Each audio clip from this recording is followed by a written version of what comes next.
I don't know if you would call this a microaggression or what, but when a person is having a normal conversation about something that happened to them and they talk about, and then this guy was working at the cash register, but they say, and this black guy was working at the register. I mean, if it's relevant that he was black because you had a conversation with him about black culture, Mm-hmm. or if it's relevant, but I feel like I hear white people all the time say, like, racially label people out of context, where it's like their ethnicity was not really relevant to why you just said that, right? That's exactly right. Yes.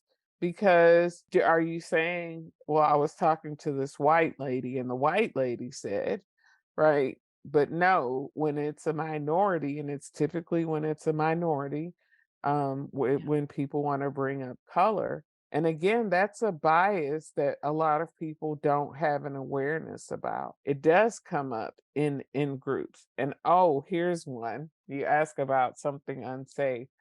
I remember in a group, it was a white lady, and I'm saying white because it's relevant. Her husband cheated on her with a black woman, and she was really struggling with how could he, and she didn't say this, but this was what she was implying, be with a disgusting black person. Yeah, I'm in the group and I'm like, okay, Mm. which part of me is showing up here as I'm listening to this lady share her very painful experience, but also revealing a lot of her prejudice. I had to like excuse myself for a little bit and decide how I was going to show up. Because again, suddenly I went from I'm in a safe environment with these ladies in the group. She was new to the group, by the way. And so, we talk about the stages of forming a group. Every time a new person comes in, you go through that storming and norming. And again, this is where a facilitator has a responsibility to notice what happens to the dynamics, how are different people impacted. But yeah, she was devastated. Not that he cheated with a black woman. Let's say you're a facilitator and that happens. What would you do? So if I'm facilitating the group and it's a new person, I'm going to let her have her share, but I'm probably going to have a conversation with her afterwards.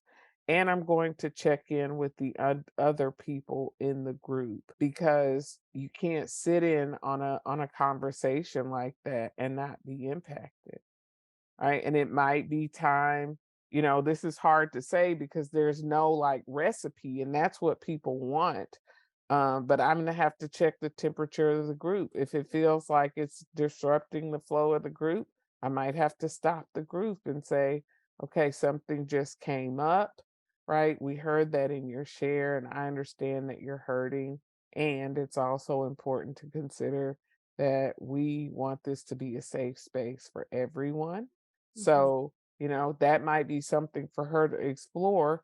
What is it that she believes about Black people that is so devastating for her that her husband cheated with a Black woman? And then how, in particular, as a facilitator, do you minister to the person of color in the room? In this Mhm. case, in particular, because it was a black woman and you're a black woman, how does that facilitator minister to you? It's going to impact you the most. Absolutely. So check in on me specifically. Like, how are During group you? Well, again, or it's after? it's it there's no one size fits all. This is Right. where the facilitator really has to check in with themselves and see. Because see, Yeah. I had been in the group, and at this point I was a facilitator. I wasn't facilitating that night. So they knew me enough to know like, okay, check in on me with the look, and I'm smiling, and then we have a conversation afterwards. But let's say it's my first time in group Hmm.